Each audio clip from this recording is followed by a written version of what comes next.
Oke, baik. Selamat pagi semuanya. Assalamualaikum. Ada Aura. Halo, Aura. Halo. Halo. SDM. Apa MM teh, Aura? Dari mana Aura teh?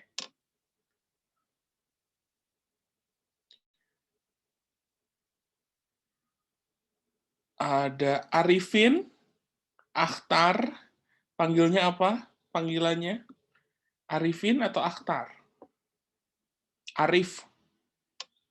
Halo, Arifin. Wah, Arifin tidak menyahut. Ada Osbert. Osbert. Panggilannya apa? Osbert atau Alex? Wes. Osbert. Osbert, oke. Layar Pak Zamzam udah kelihatan semuanya? Sudah, Pak. Ya. Semua sudah ngerjain soal tadi?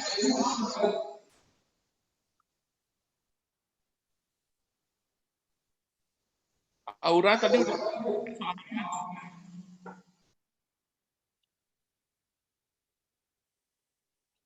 Osbert tadi udah dikerjakan belum soalnya? Sudah, Pak. Sudah, oke. Nanti kita bahas soalnya di sesi yang siang aja ya. Kita pematerian terlebih dahulu. Nah, kalian akan bersama Pak Zamzam untuk 3 hari ke depan ya. Jadi besok dan Senin masih dengan Pak Zamzam, nanti hari Selasa dengan Pak Cece ya. Nanti harusnya ada beberapa, cuman karena pengajar yang lain kemudian berhalangan, jadi ya mau nggak mau Pak Zamzam yang mengisi ya. Jadi jangan bosen ya. Ntar besok Pak Zamzam lagi, Senin Pak Zamzam lagi gitu ya. Oke, mari kita lihat. Nah, di sesi yang pertama ini, di hari Sabtu ini, kita akan membahas tentang materi lingkungan ya. Jadi, ekologi atau kajian tentang lingkungan ini kan salah satu bagian dari silabus atau materi yang muncul di Olimpiade di KSN ya, di level SD gitu. Dan lumayan banyak ya materinya di KSN itu. Jadi pasti perlu kalian kemudian mengingat kembali ataupun mungkin menambah wawasan ya. Dan yang paling penting adalah kalian terbiasa untuk menganalisis ya, berpikir analisis gitu ya. Jadi jangan hanya cuman ngafalin aja ya, tapi juga harus memahami apa konteks yang ditanyakan ya. Oke, jadi yang dipelajari di sini bukan hanya makhluk hidupnya saja, tapi juga interaksi antar makhluk hidup dengan sesama makhluk hidup dan juga dengan lingkungannya, gitu ya. Seperti itu. Itu yang dimaksud dengan ekologi ya. Jadi batasannya ada di antara kita sebagai makhluk hidup dan apa yang lingkungan mempengaruhi terhadap kita dan juga apa yang kita lakukan untuk mempengaruhi lingkungan. Ya. Nah, bicara itu kita bicara ekosistem kan, masih ingat ya, ekosistem itu hubungan antara makhluk hidup dengan lingkungannya, baik sesama komponen biotik ya atau komponen makhluk hidup maupun komponen abiotik yang tak hidup ya. Jadi dalam ekosistem itu ada 2 interaksi gitu. Makhluk hidup tumbuh memerlukan nutrisi dengan cara makan, berarti perlu makhluk hidup yang lain kan untuk tumbuh. Berarti itu interaksi antar komponen biotik gitu ya. Makhluk hidup bersaing dengan makhluk hidup lainnya karena bahan makanannya sama. Itu juga interaksi gitu ya. Makhluk hidup bekerja sama dengan makhluk hidup yang lain untuk mendapatkan keuntungan. Itu juga interaksi ya kan.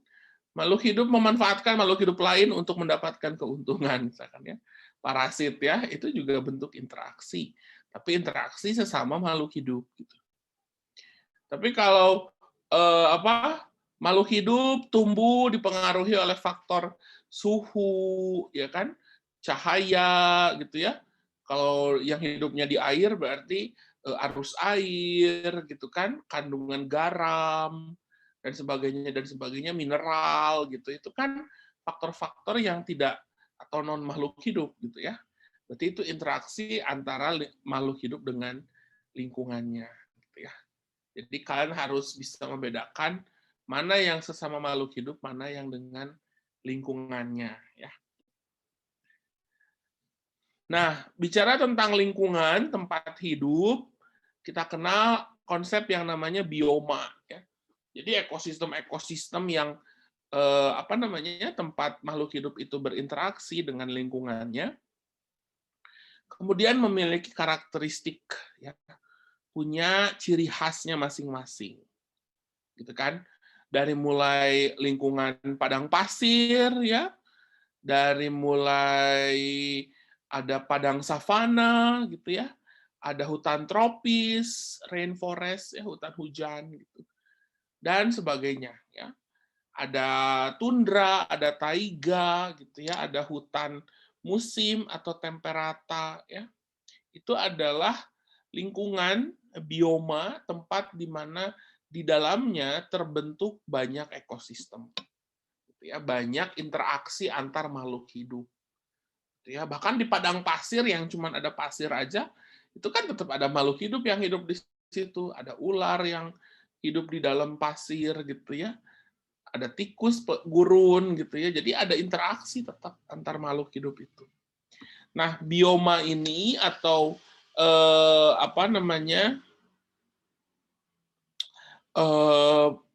tempat hidup, ya, habitat makhluk hidup itu punya karakter yang berbeda-beda, ya. Nih dari diagram ini kamu bisa lihat misalkan, oh kalau rainforest itu atau hutan hujan tropis itu dia cenderung panas tapi basah, gitu kan, karena hujannya banyak kan. Kita termasuk daerah tropis. Daerah tropis itu basah, ya. Tapi ada juga daerah tropis yang membentuk padang pasir, gitu ya. Kalau kalian lihat peta dunia itu, daerah tropis di Arab Saudi misalkan, ya, atau daerah tropis di Afrika itu justru padang pasir, gitu ya.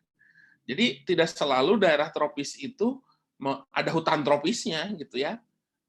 Jadi kita ini bersyukur sekali daerah tropis, tapi yang ada hutan tropisnya, gitu. Karena ada banyak daerah tropis di belahan dunia yang lain itu bukan jadi hutan, malah jadi gurun, gitu. Ya biasanya adanya di benua yang besar, gitu. Kalau kita kan kepulauan, ya, hujannya banyak, gitu. Karena hujannya banyak, maka tanahnya jadi subur, gitu ya. Jadi hutan deh. Atau ada juga savana, ya, savana unana, gitu kan. Savana itu kamu bisa lihat peralihan antara gurun dengan hutan. Makanya di savana itu masih ada rumput-rumput keringnya, tapi juga ada pohon-pohonnya, gitu ya. Kalau jalan-jalan ke Afrika, nah itu kan savana, ya. Di savana itu padang rumput, tapi diselingi oleh pepohonan. Nah, terus masuk ke daerah temperata atau daerah yang 4 musim. Kalau tropikal itu kan daerah yang 2 musim, ya, musim panas dan musim hujan, gitu ya. Daerah temperata ada daerah 4 musim, ya, 4 musim. Tetap ada gurun juga, gurun di Amerika, gitu. Itu gurun gurun temperata, ya. Tapi kalau gurun Sahara, gurun di Arab itu gurunnya gurun tropis. Nah, ada padang rumput, ya, padang rumput temperata. Ini padang rumput yang kalau kalian lihat film dokumenter, misalkan di Mongolia, gitu ya, di Rusia, padang rumputnya luas, gitu, tempat berkuda, gitu ya. Nah, itu padang rumput temperata. Itu hanya rumput aja, seluas itu, gitu ya. Ada hutan, hutannya pun hutan temperata. Ciri khas hutan temperata itu ada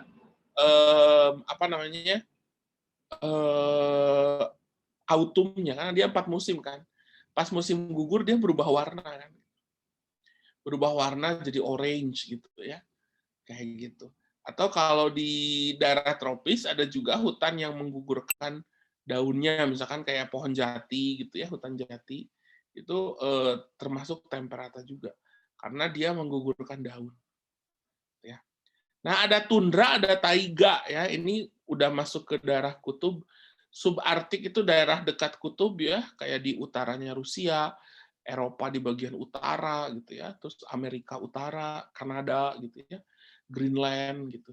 Nah, itu subarktik. Kamu bisa lihat di sini dipenuhi oleh tanaman-tanaman pinus ya, cemara gitu ya. Istilahnya tuh evergreen. Mereka tanamannya beda dengan yang temperata. Kalau temperata itu bisa menggugurkan daunnya, lalu berubah warna gitu kan, jadi dari hijau jadi kuning, jadi orange, jadi merah gitu. Nah kalau di taiga ya di dekat kutub ya hutan pinus cemara itu dia tetap hijau gitu. Mau musim dingin pun daunnya cemara itu tetap hijau. Ya kan? Ya makanya pohon pohon Natal itu kan musim dingin ya, Natal itu kan di musim dingin, Desember itu dingin. Tapi pohon Natal tetap hijau gitu kan. Karena dia habitatnya di taiga ya. Taiga itu hutan dekat daerah kutub. Sedangkan di daerah kutubnya ya pasti sangat dingin.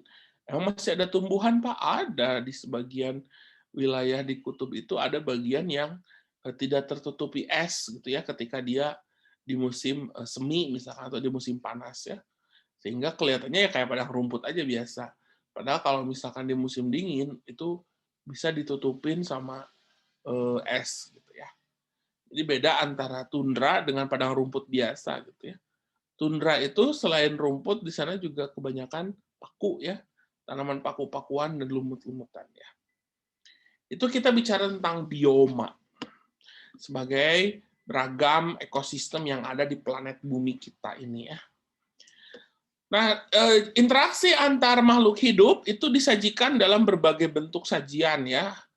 Ada yang berupa rantai makanan, kalau misalkan hubungannya searah. Ya.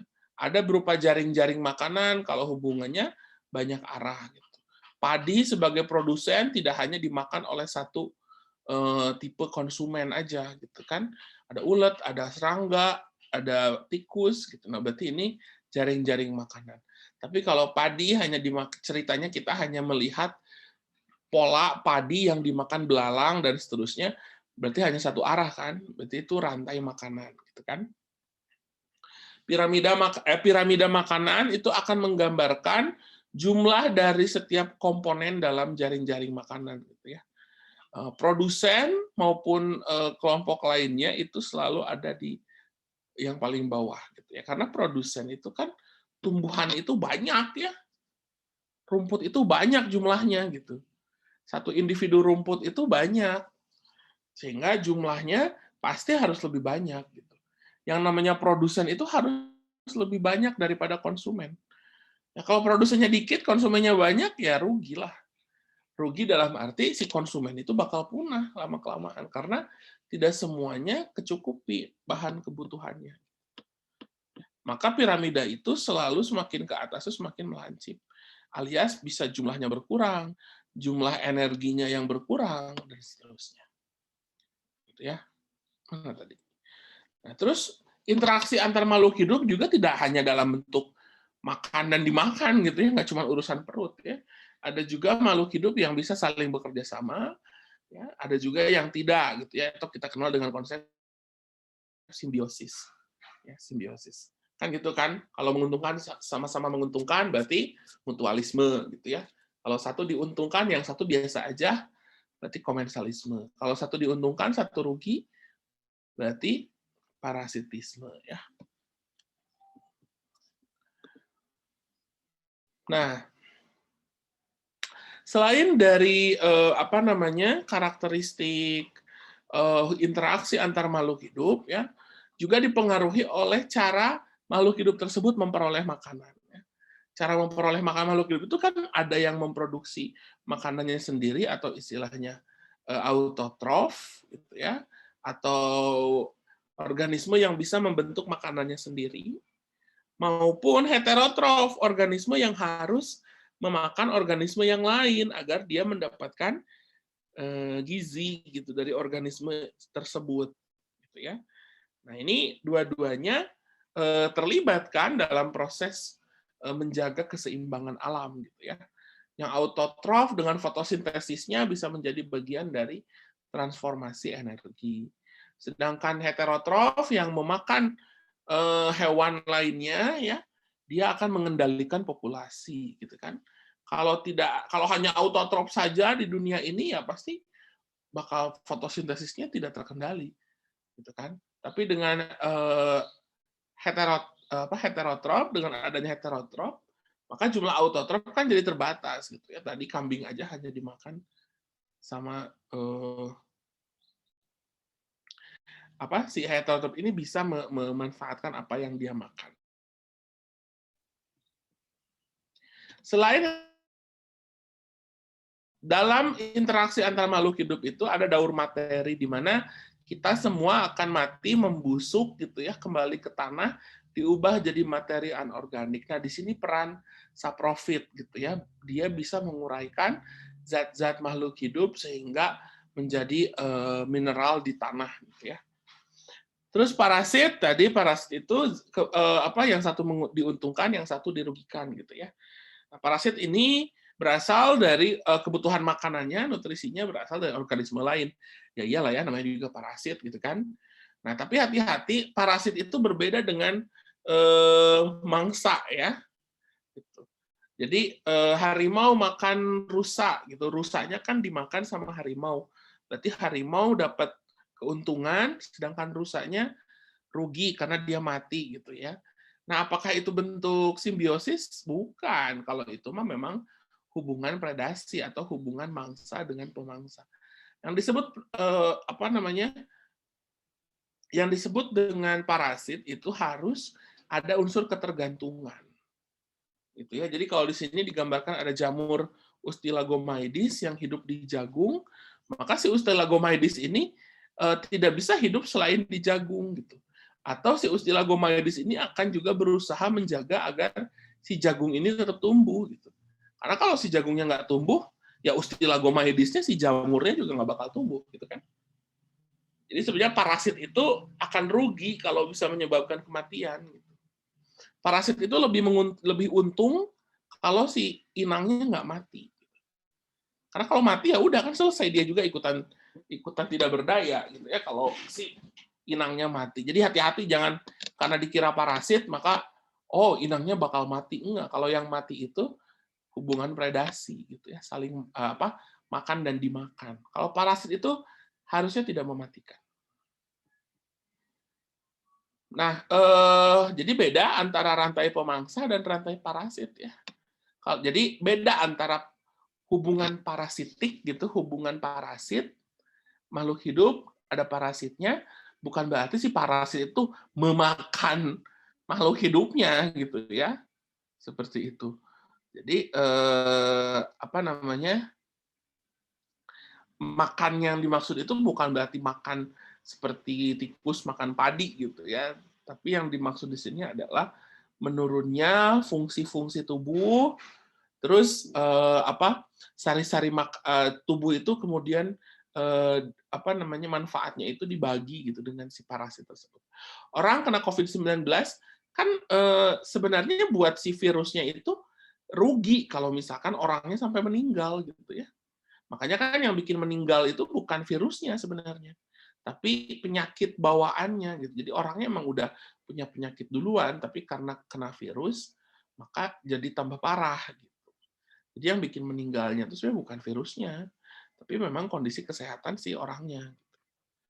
Karena tadi beda antara rantai makanan pemangsa dengan rantai parasit, gitu ya.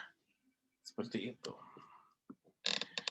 Oke, bicara tentang piramida, ada 3 jenis piramid ya. Ada piramida of energy, piramida biomasa, dan piramida jumlah organisme dalam suatu ekosistem.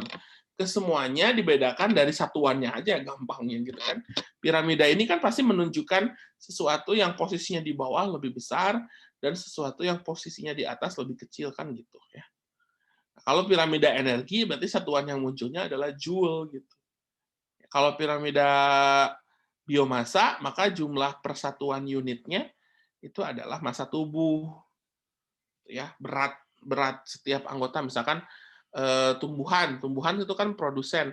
Walaupun rumput itu kecil-kecil tapi karena jumlahnya banyak ya beratnya pasti bakal lebih banyak dari gajah ya nggak?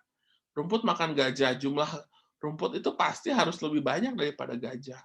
Kalau enggak, ya mati nanti si gajahnya. Ya. Jadi piramida biomasa menggambarkan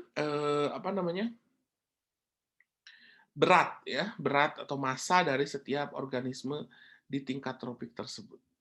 Ada piramida of number ya. Kalau number di sini mah jelas lah ya, pasti ditentukan dari jumlah anggota yang ada di rumah. Ada di rumah lagi, anggota yang ada di piramidnya ya. Seperti itu. Produsen ada berapa gitu, konsumen ada berapa dan seterusnya. Nah, jika kita bicara piramida energi di mana setiap level itu memiliki tingkat energi yang berbeda, itu yang disebut dengan efisiensi ya. Jadi kita itu dalam ekosistem itu sumber energi utama kan bunga matahari lagi gara-gara ada ini ya. Sumber energi utama itu kan matahari. Ya kan? Matahari bisa berfotosintesis, maka tanaman dapat energi dari matahari gitu. Nah, terus si tanaman produsen kan dimakan sama konsumen satu. Konsumen satu itu kan tidak memakan semua bagian tumbuhan.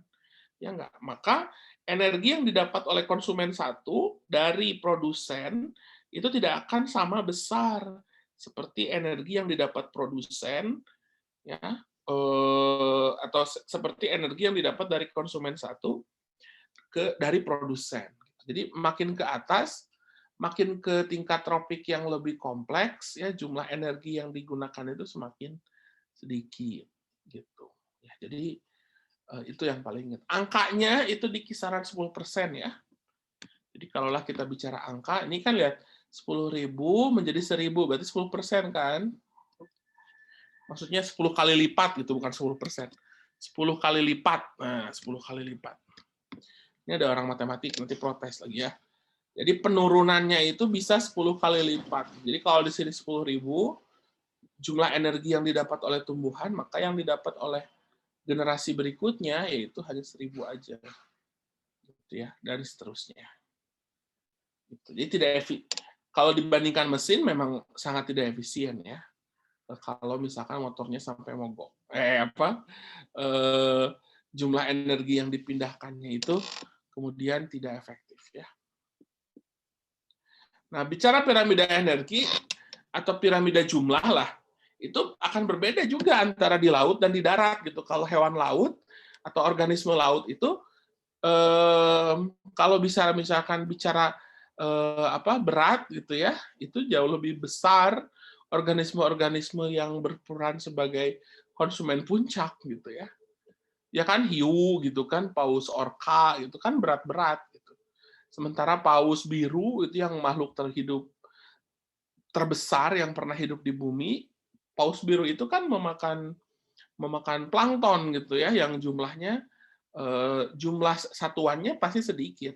Tapi kalau dilihat berapa total jumlahnya, yuk planktonnya pasti banyak gitu ya. Makanya dalam piramida akuatik atau di laut itu produsen itu justru yang jumlahnya paling sedikit. Sedangkan kalau di gurun kamu lihat di situ ada pola yang berbeda juga gitu ya.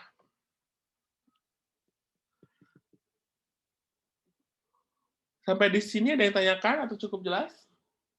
Ini masih nge-review ya, biar kalian refresh lagi. Nah, selain materi tentang ekosistem, terus bagaimana interaksi antar makhluk hidup, juga dibahas dalam atau sering muncul di soal KSN itu tentang pencemaran atau kasus-kasus yang mencegah atau menghambat konservasi lingkungan gitu ya. Nah, salah satunya adalah pencemaran limbah organik ya ke dalam perairan. Mungkin jumlahnya sedikit, ya, tapi saya nggak tahu ketika dia beroksidasi dengan lingkungannya, maka apakah dia akan tetap sedikit atau bertambah banyak gitu ya. Nah, otomatis kalau misalkan bahan-bahan kimia tersebut bukan bahan kimia alami, apalagi yang tidak terdaur ulang, maka dia akan terpapar kan di tempat hidup si organisme tersebut. Di sini kasusnya di laut misalkan ya. Maka kalau ada racun, misalkan ada DDT yang terpapar atau terbuang ke laut, maka pasti ikan laut hitam yang duluan menjadi mutan gitu ya. Apakah terjadi apa-apa saya kurang menilai. Yang jelas ketika terjadi polusi, maka rantai makanan itu akan menyebabkan polutan itu berpindah dari satu kelompok makhluk hidup ke kelompok berikutnya. Gitu ya. Yang pertama kena fitoplankton. Fitoplankton dimakan zooplankton, berarti zooplankton juga kena. Ya, zooplankton dimakan oleh tingkat tropik. Misalkan ikan kecil, ya ikan kecil juga kena. Ikan kecil dimakan ikan besar juga kena. Manusia makan ikan, nah, manusia juga kena gitu kan. Ya. Nah, di sini ada istilah bioakumulasi, ada istilah biomagnifikasi. Kalau bioakumulasi itu terkumpulnya racun atau zat-zat lain di setiap level kelompok makhluk hidup, itu namanya bioakumulasi. Tapi kalau biomagnifikasi itu semakin ke atas, semakin ke konsumen puncak itu jumlahnya semakin terbatas. Gitu ya. Itu bioakumulasi. Bagaimana dengan biomagnifikasi? Kalau biomagnifikasi itu jadi apa ya? Si polutannya itu berpindah lalu semakin banyak. Kenapa bisa semakin banyak? Misalkan plankton terpapar oleh bahan pencemar, ya kan? Plankton dimakan oleh satu misalkanlah di zaman sekarang si planktonnya lalu dimakan oleh ikan-ikan sarden misalkan ya. Berarti ikan sarden itu mendapatkan energi kan dari tomat gitu. Dari ikan sarden itu mendapatkan energi dari mendapatkan paparan polutan dari si plankton gitu kan. Ini kan ceritanya tercemar. Plankton itu yang dimakan sama ikan salmon kan pasti banyak. Ikan sarden kan masih banyak, pasti banyak. Ikan sarden nanti dimakan sama manusia, jumlahnya lebih banyak lagi gitu. Berarti akumulasi terjadi penambahan jumlah seiring dengan tingkat tropik. Itu yang disebut dengan bioakumulasi ya. Jadi kalau biomagnifikasi. Kalau bioakumulasi itu ada di setiap level tingkat tropik, kalau biomagnifikasi semakin ke atas tingkat trofiknya itu semakin banyak jumlah polutannya.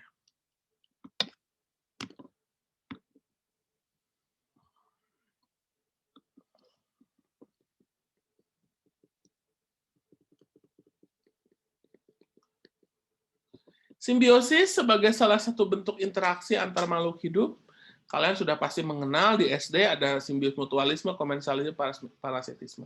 Yang pengen Pak Zamzam tambahkan adalah syaratnya. Tidak semua interaksi antar makhluk hidup itu kita sebut sebagai simbiosis gitu ya. Kayak gitu. Jadi tidak semuanya. Kamu yang cowok misalkan memimpin upacara atau yang cewek memimpin upacara lalu hormat gitu ya di saat upacara itu. Nah, kan bukan berarti ada keterkaitan gitu. Ya.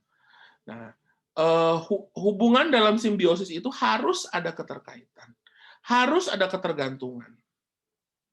Ya, mutualisme itu harus satu hewan itu tidak bisa hidup kalau tidak ada si temannya, si simbionnya gitu ya.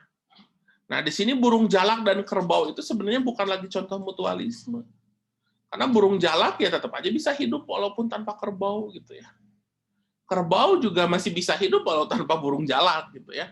Mutualisme itu harus yang sangat mempengaruhi cara hidup dari si hewan-hewan tersebut ya, atau tumbuhan tersebut. Komensalisme, hubungan antara dua makhluk hidup yang satu diuntungkan, yang lainnya tidak dirugikan. Nah, yang diuntungkannya itu harus benar-benar benar-benar tergantung gitu dengan si lawannya itu. Misalkan hubungan antara tumbuhan anggrek dan pohon yang ditumpanginya. Kalau tanaman anggrek itu nggak nempel di pohon itu, dia nggak bakal hidup. Kayak Rafflesia arnoldi, tahu kan bunga bangkai misalkan ya. Itu kan dia nempel di tanaman induknya. Kalau dia nggak nempel, dia nggak bisa hidup. Tanaman induknya dirugikan nggak? Enggak, biasa aja. Gitu. Berarti itu komensalisme. Tapi kalau tanaman induknya dirugikan, nah berarti parasitisme. Nah, selain 3 yang tadi, ada juga yang namanya amensalisme. Mungkin kalian nanti muncul istilah-istilah kayak gini. Ada amensalisme. Kalau amensalisme ini interaksi yang menekan satu organisme, sedangkan yang lain tetap stabil.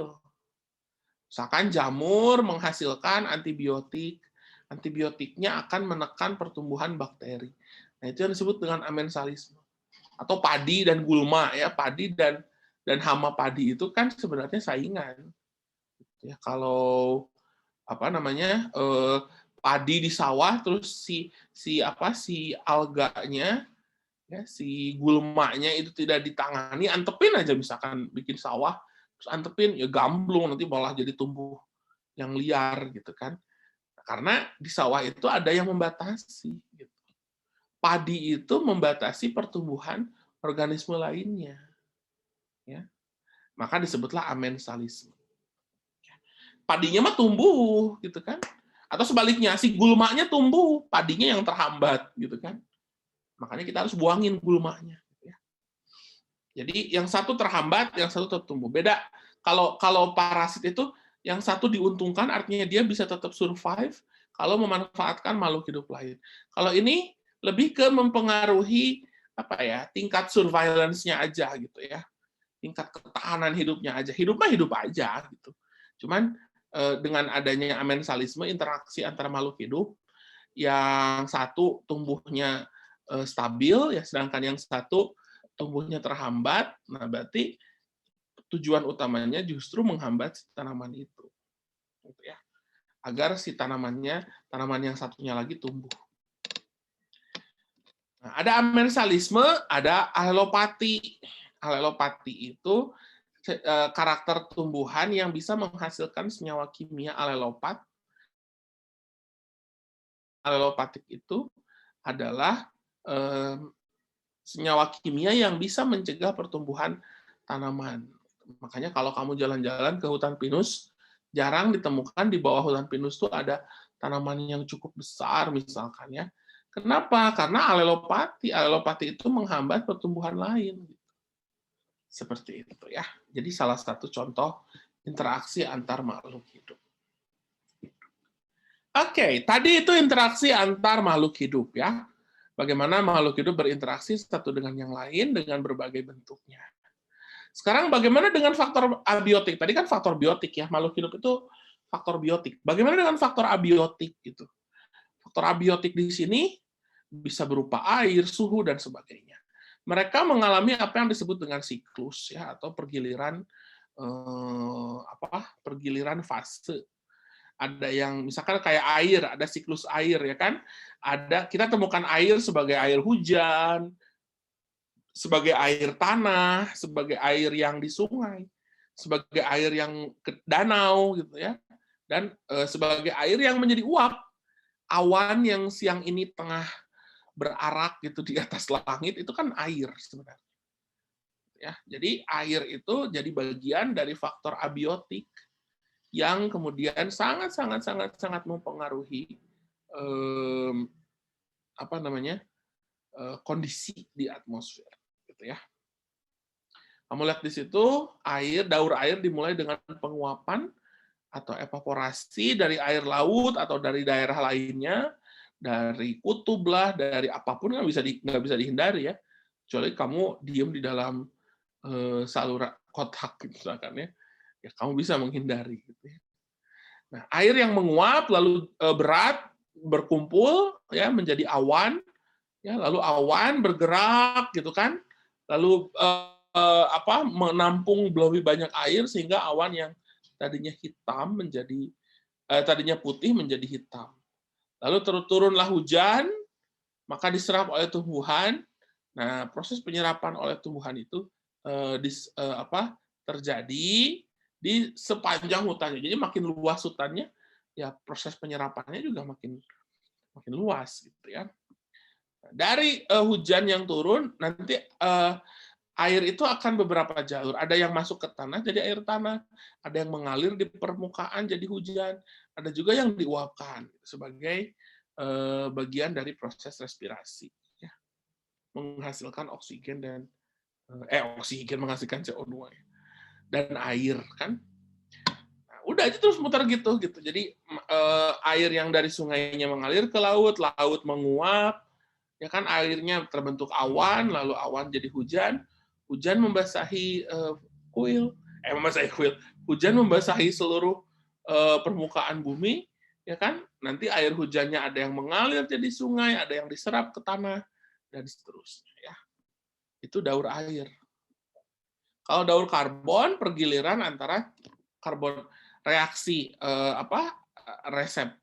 reaksi sel respirasi sel yang melibatkan semua baik fotosintesis maupun respirasi sel gitu ya. Kan seperti itu. Dua-duanya kan cuma tukeran aja gitu. Respirasi menghasilkan CO2 dan air, sedangkan fotosintesis membutuhkan CO2 dan air. Berarti kan nyambung gitu di situ ya.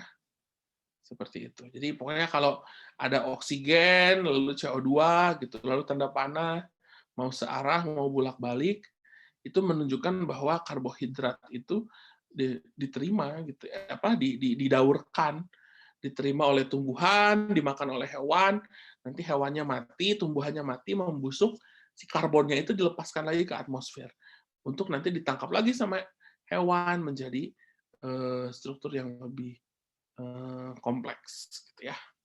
Itu daur karbon. Bagaimana dengan daur nitrogen? Nah, kalau daur nitrogen diwarnai dengan peran sejumlah bakteri gitu ya. Nitrogen itu sumbernya dari udara ya, dalam bentuk nitrogen bebas. Nah, itu nitrogen itu penting untuk tumbuh-tumbuhan, apalagi hewan, karena nitrogen penyusun dari protein ya, asam amino. Asam aminonya penting, proteinnya penting, berarti nitrogennya juga penting gitu. Nah, si nitrogen ini bisa diserap oleh tanah tetapi bukan secara langsung, alias hanya bisa kalau berdifusi gitu. Ya, berdifusi si selnya lalu nanti terbentuklah dua terbentuk nitrogen gitu ya. Nah, sebelum itu dia harus mengalami proses yang namanya nitrifikasi. Kamu lihat ada amonium, amoniak, diubah jadi nitrit, lalu diubah jadi nitrat, lalu pada akhirnya terbentuk nitrogen, gitu ya. Nah, ini apakah akan mempengaruhi prosesnya? Ya tergantung dari siapa yang akan pakai gitu. Yang jelas nitrogen yang bisa digunakan tumbuhan itu dalam bentuk nitrat, so harus diubah dulu menjadi nitrat. Sedangkan dalam hewan, misalkan di kita, di manusia, nitrogen itu tidak terlalu dipakai gitu ya, maka dibuang aja. Baik bersama dengan feses, ya, baik bersama dengan zat-zat pengeluaran lainnya. Gitu ya. Di sini ada bakteri ya, semua terlibat bakteri. Bagaimana dengan daur fosfor? Daur fosfor juga sama, prinsipnya mengubah fosfor organik menjadi anorganik, lalu dari anorganik diubah lagi menjadi fosfor. Nah, terus kita juga bicara tentang keseimbangan lingkungan, ya, bicara tentang daya dukung lingkungan atau kemampuan lingkungan untuk memberikan sumber daya yang dibutuhkan oleh makhluk hidup, gitu ya. Semakin sedikit jumlah makhluk hidup, berarti daya dukung lingkungan semakin meningkat, ya kan? Kalau dulu mungkin sebelum jumlahnya banyak gitu ya, kamu bisa mendapatkan makanan dengan mudah. Harganya lebih murah ketika misalkan jumlah orang di kota kamu itu lebih sedikit. Tapi ketika datang kereta baru misalkannya atau gimana, maka jumlah orang bertambah, maka jadi ada yang nggak kebagian gitu. Nah, itu daya dukung lingkungan tuh kayak gitu. Ya, jadi mau nggak mau daya dukung lingkungan tuh harus patokannya adalah apa yang bisa ditawarkan oleh lingkungan gitu aja deh. Kalau nggak bisa ya udah gitu. baik. Nah, ada daya dukung lingkungan, ada daya lenting. Daya lenting itu berhubungan dengan kemampuan lingkungan untuk mengembalikan dirinya dari kerusakan, gitu ya. Jadi kalau kenapa hutan itu sulit tumbuhnya atau lama sekali untuk bikin hutan yang rapat, gitu kayak di hutan tropis misalkan. Ya, karena ini salah satunya adalah daya lenting lingkungan hutan itu relatif rendah, sehingga lebih lama proses untuk mengembalikannya. Ya. Nah, tadi daya lenting lingkungan adalah kemampuan lingkungan untuk memperbaiki dirinya. Kamu bisa lihat di sini bahwa tanaman itu bisa mengalami apa yang disebut dengan suksesi, ya, alias pergiliran vegetasi, gitu ya. Jadi kalau kamu misalkan berjalan dari titik paling luar daerah tropis sampai titik paling dalam, itu akan menemukan nih akan menemukan berbagai jenis varian tanaman yang bervariasi, gitu ya. Seperti itu. Nah, kalau misalkan perubahannya terjadi pada kondisi yang sangat ekstrim sampai kemudian si populasi awalnya itu nggak ada misalkan ya, jadi hanya terbentuk batuan dan lumut gitu, maka ya itu yang disebut dengan suksesi primer karena benar-benar dimulai dari nol gitu ya. Sedangkan kalau yang sekunder itu misalkan kayak hutan terbakar gitu, itu tidak banyak mengandung tidak banyak merusak jaringan-jaringan lainnya sehingga dia bisa tumbuh kembali. Itu keuntungannya dari memiliki hak yang tinggi ya. Jadi mana yang lebih cepat kembali pulih ya suksesi sekunder ya. Lebih cepat suksesi sekunder itu. Nah, sedangkan kalau hutan kebakar kan hutannya nggak benar-benar jadi hilang gitu ya. Terus beberapa bulan kemudian tumbuh tanaman gitu. Nah, ini juga sama, bentuk suksesi ya, perubahan pergiliran keturunan. Nah, jika tadi kita bicara tentang keseimbangan lingkungan, berarti kita juga bicara tentang faktor-faktor yang mempengaruhi tingkat pencemaran di lingkungan gitu ya. Ada eutrofikasi. Eutrofikasi itu menggambarkan tingkat kejernihan dari suatu cairan. Terus ketika misalkan jumlah limbah dari senyawa kimia yang banyak itu kemudian masuk ke di satu perairan, maka perairan ini pasti akan menjadi kotor gitu. Apalagi kalau misalkan di perairan ini itu kamu mencampur bahan-bahan limbah dari berbagai sumber, dari rumah, dari oli, dari ono gitu ya. Sehingga di sini mengandung banyak jenis limbah. Efeknya proses di data 25D ini di eutrofikasi ini dia bakal menjadi blooming, jadi banyak alganya gitu ya, tumbuh tidak terkendali. Atau hujan asam, ini juga kasus pencemaran lingkungan yang cukup terkenal ya. Hujan asam itu terbentuk dari bertambahnya muatan HSNO2 atau asam sulfat ya, dan HNO3 atau asam nitrat. Hujan asam yang paling banyak itu berpengaruh pada bentuk patung ya. Karena patung itu kan terbuat dari kapur dan sebagainya, sehingga kalau kena asam dia bakal jadi agak pudar. Makanya patung-patung di kota-kota besar kalau misalkan dia berubah jadi ada pelapukan, nah itu bisa langsung dicek nih udaranya ini jangan-jangan terlalu asam gitu ya. Seperti itu.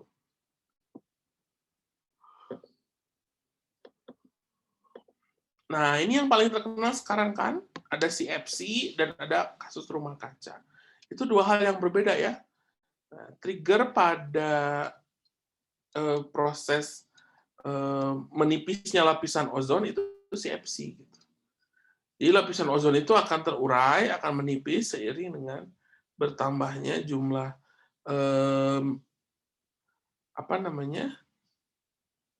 oksigen ya, karena oksigen itu justru sebaliknya gitu atau lawan dari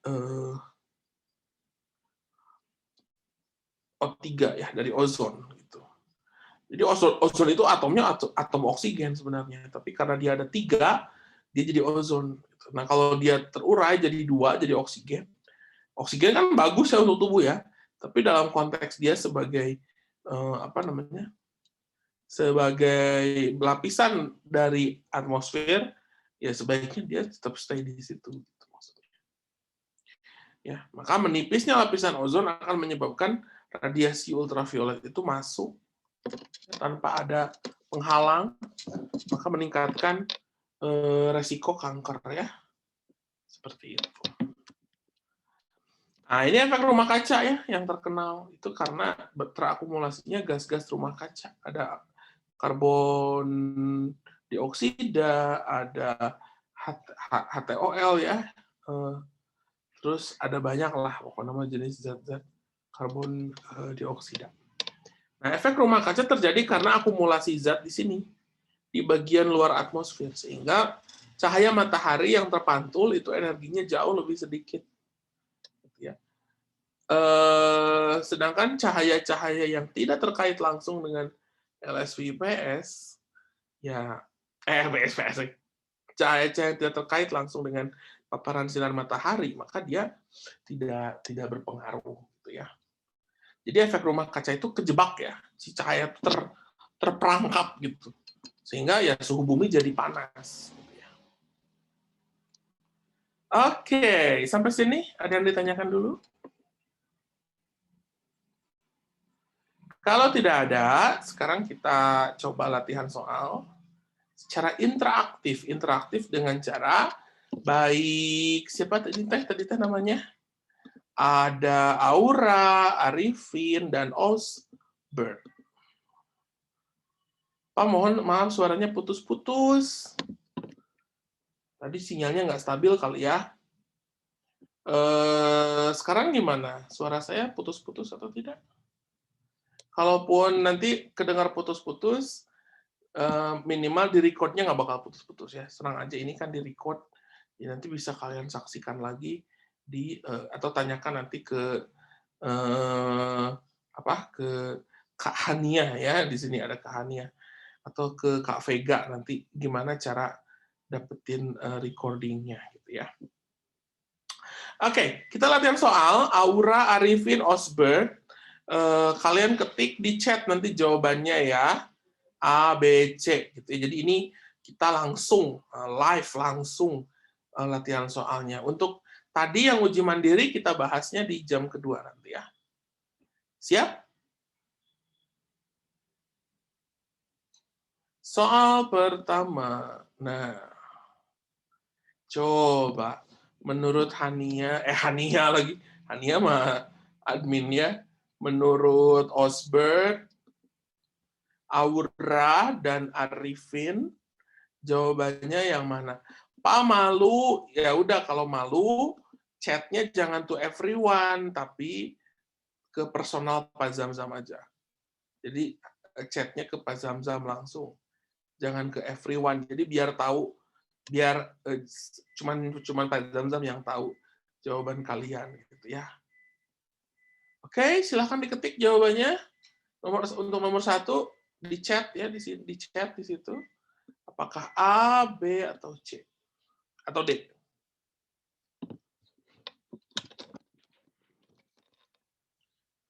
Monggo jawabannya.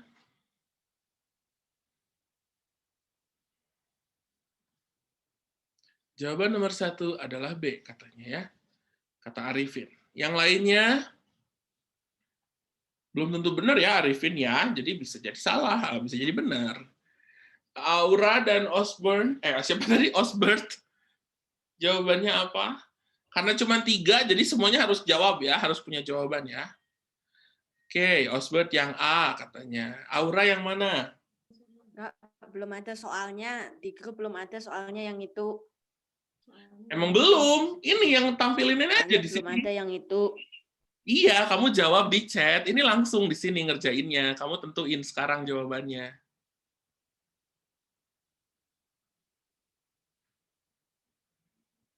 Oke, Aura yang B ya.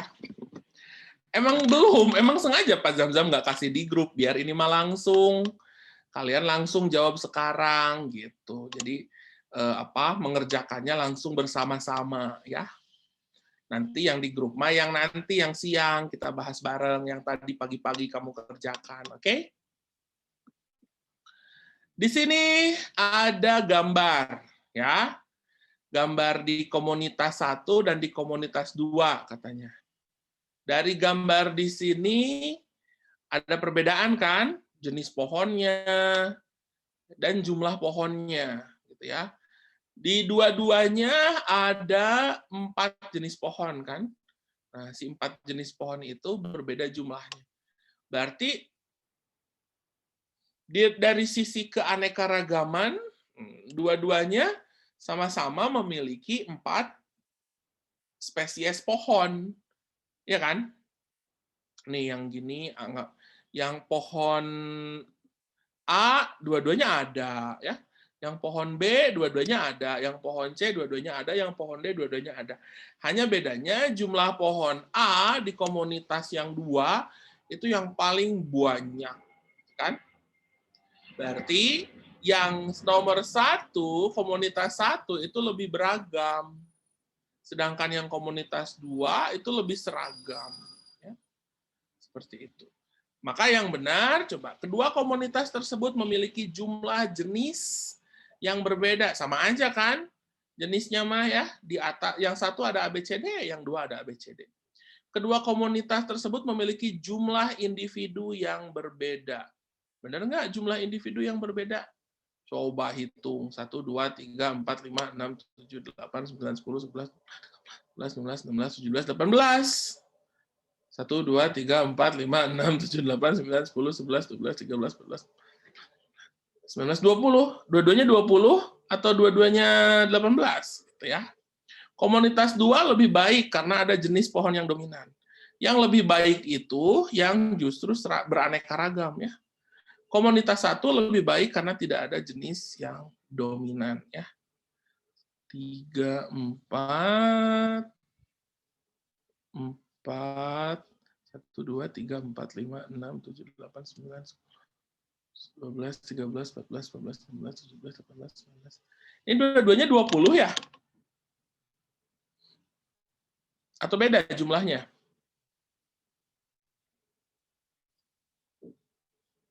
Halo? Tidak ada menjawab.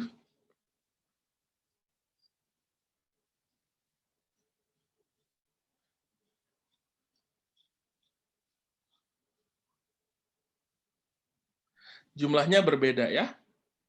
Jadi kedua komunitas tersebut memiliki jumlah individu yang berbeda. Betul, jawabannya yang B ya. Cuman kalau ditanya mana yang lebih tepat? Yang lebih tepat itu adalah yang D. Karena yang D itu dominan itu tidak bagus gitu ya. Kalau ada pohon hutan itu kalau beraneka ragam itu jauh lebih bagus. Kenapa? Karena jadi tidak mudah rusak gitu. Ya, kayak misalkan kebun kelapa sawit misalkan. Kalau karena hanya tumbuh sawit, nanti kalau ada hama sawit, ya udah rusak semua gitu. Tapi kalau di kebunnya ada sawit, ada singkong, ada dan sebagainya, variasi gitu, itu lebih beraneka ragam dan lebih survive. Jadi kalau ditanya mana yang paling baik antara yang ada dominan atau tidak ada dominan, jawabannya yang tidak ada dominan ya. Dari sisi lingkungan seperti itu ya. Oke, nah nomor 2 pakai bahasa Inggris. Coba jawabannya apa? Ngapa? Nanti juga ada salah satu soal yang berbahasa Inggris ya untuk KSN itu. Pasti ada salah satu soal yang berbahasa Inggris. 2 biasanya, Mas. 1 fisika, 1 biologi. Untuk nomor 2, silahkan menentukan jawabannya.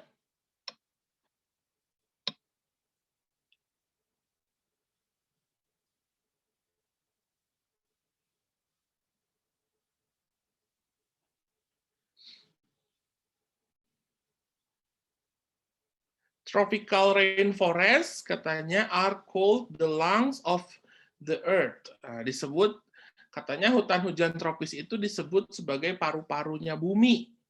Kenapa? Ya. Apakah A, provide shelter and food for birds and other creature? Karena sumber makanan menjadi sumber makanan untuk burung, makanan dan tempat tinggal atau sarang untuk burung dan hewan-hewan lainnya dan makhluk hidup lainnya.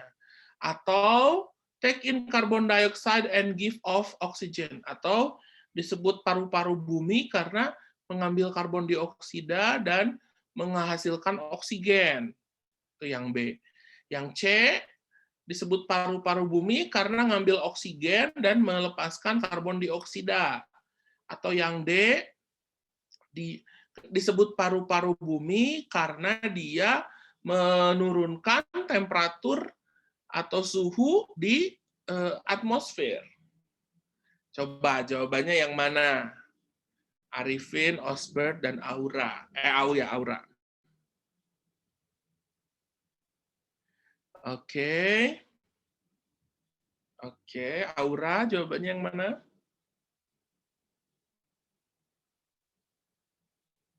Iya, ya.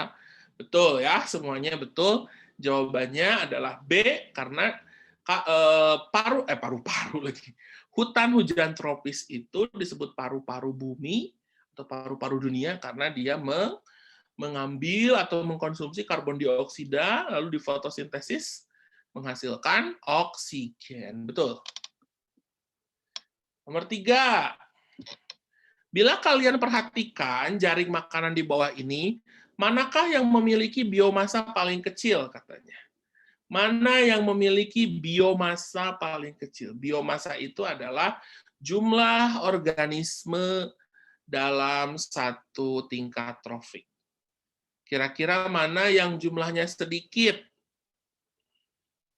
Apakah fox atau apakah green plants, tanaman hijau, atau seed eating birds, burung pemakan biji-bijian, atau fox, rubah, atau mice, tikus katanya. Mana yang biomasanya paling kecil? Silakan tentukan jawabannya.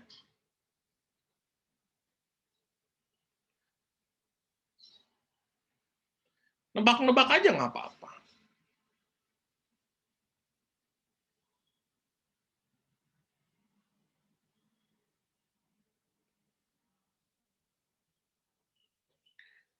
Ayo, jawabannya apa?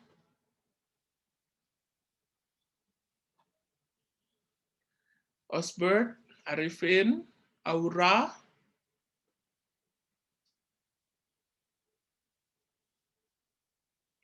Loh, kok nggak pada jawab? Nah, Osbert yang C katanya.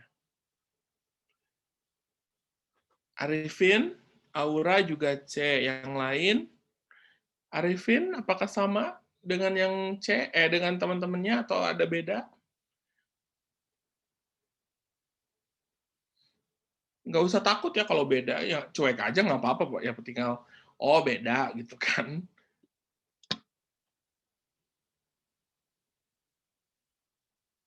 Halo Arifin.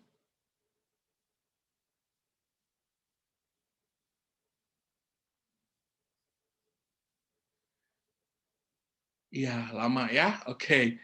Ya, jawabannya di sini adalah biomasa yang paling kecil. Biomasa paling kecil, jumlahnya yang paling sedikit itu pasti konsumen puncak ya. Jadi kalau tidak hawks, tidak si elang atau burung hantu, ya fox ya, rubah. Jadi jawabannya adalah C, betul ya. Hewan di bawah ini dapat dikategorikan sebagai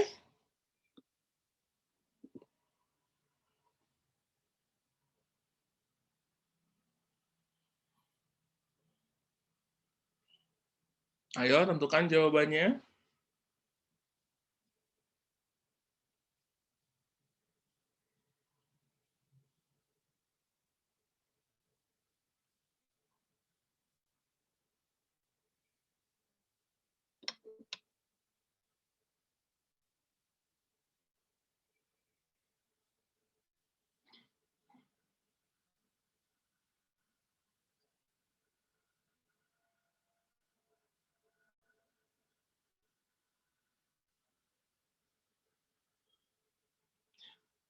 Oke. Arifin itu jawab yang mana? Yang nomor 4 atau yang nomor yang tadi? Dikasih nomor ya, biar Pak Zamzam nggak bingung lihatnya. Dikasih nomor. Osbert misalkan 4, B misalkan.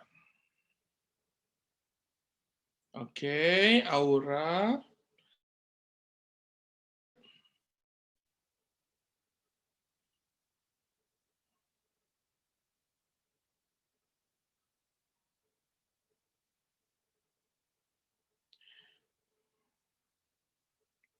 Halo Osbert.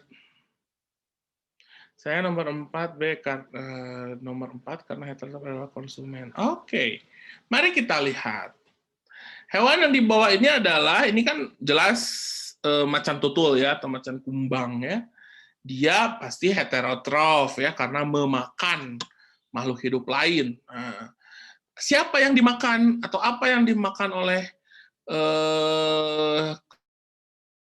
kucing gitu ya? Yang dimakan oleh kucing, yang dimakan oleh hewan karnivor itu pasti adalah hewan lainnya gitu ya.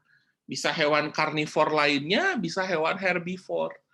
Berarti pasti bukan konsumen tingkat 1 ya. Kenapa? Karena kalau konsumen tingkat 1 itu memakan tumbuhan. Konsumen tingkat 1 itu pasti herbivor gitu. Ya, sedangkan yang karnivor itu pasti konsumen tingkat 2 ke atas gitu. Ya. Jadi jawaban yang benar adalah D ya, hati-hati. Tadi autotrof itu menghasilkan makanan sendiri. Ya, fotosintesis tumbuhan gitu. Ini kan tidak, kalau hewan itu pasti heterotrof ya. Nah, cuman di sini hati-hati mana yang tingkat 1, mana yang tingkat 2. Kalau tingkat 1 itu kan konsumen yang makan produsen, ya nggak? Konsumen yang memakan tumbuhan. Berarti herbivore. Sedangkan ini karnivor ya. Jadi karnivor itu pasti konsumen tingkat 2 dan seterusnya gitu ya. Tingkat 2, tingkat 3, tingkat 4 gitu ya. Pokoknya berikutnya aja. Oke, lanjut nomor 5. Gambar di bawah ini menjelaskan siklus apa? Apakah karbon dioksida, atau siklus air, atau siklus nitrogen, atau siklus fosfor? Tentukan jawabannya.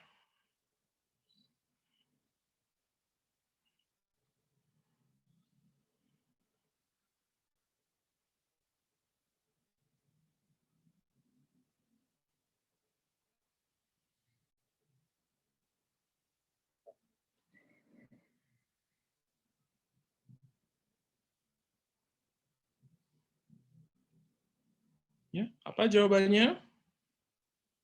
Tebak-tebak aja dulu, nggak apa-apa. Kan ini mah biar interaktif aja. Biar kalian sambil menentukan jawaban.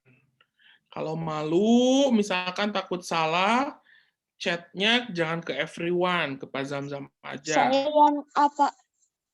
Diketik ya, diketik aja. Biar ketahuan. Biar ada dokumennya.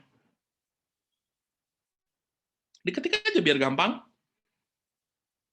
Ketik tinggal 5A gitu kan, 5C, 5B gitu.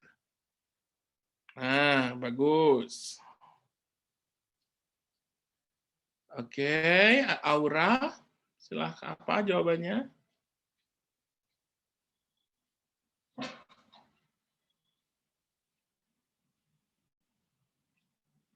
Halo Aura. Jawabannya diketik.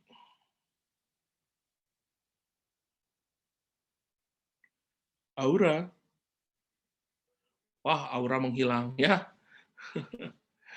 Oke, ya. Jadi kenapa saya pakai sistem kayak gini biar kalian bisa langsung belajar dengan cepat ya, mengerjakan dengan terikat waktu gitu. Kalau tadi kan kalian bisa ngerjain soalnya udah ada dari 1 sampai 30, bisa sambil ngapa-ngapain. Nah, kalau ini kita langsung gitu per soal dikerjakan, ada jawabannya ya.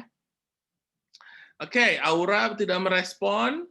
Nah, jawabannya di sini adalah kamu lihat ada fotosintesis, ada respirasi ya, respirasi. Jadi yang bertukar antara respirasi dan fotosintesis itu adalah siklus karbon. Ya kan? Siklus karbon. Jadi jawabannya yang A, betul sekali ya. Bagus kalian. Ini Arifin dan Osbert berarti sudah ngeh. Nah, coba yang ini. Perhatikan grafik berikut. Bila sumbu X, katanya ya, ini mendatar, ini adalah waktu, dan sumbu Y adalah jumlah individu, pada posisi nomor berapakah yang menunjukkan daya dukung lingkungan? Tadi daya dukung lingkungan itu kemampuan lingkungan untuk memberikan atau mencukupi sumber daya. Ya kan? Apa yang dibutuhkan oleh makhluk hidup, nah lingkungan itu bisa ngasih. Gitu. Nah, kira-kira mana? 1, 2, 3, 4 yang menunjukkan daya dukung lingkungan. Ya, daya dukung lingkungan juga menunjukkan batasan ya yang bisa diberikan. Oke, Osbert sudah menentukan jawaban C katanya ya. Yang Arifin jawabannya apa? Aura kalau ada di situ diketik aja.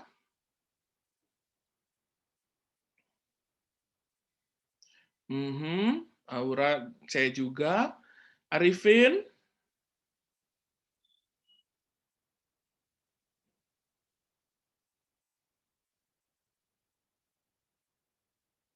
Oke, C juga ya. Wah, Arifin copy paste itu kayaknya tuh sama banget ya. Huruf cara nulisnya sama Aura ya. Jawaban yang benar adalah A ya, 4. Kenapa 4? Daya dukung lingkungan itu tadi kemampuan lingkungan untuk memberikan atau mencukupi sumber daya yang dibutuhkan oleh makhluk hidup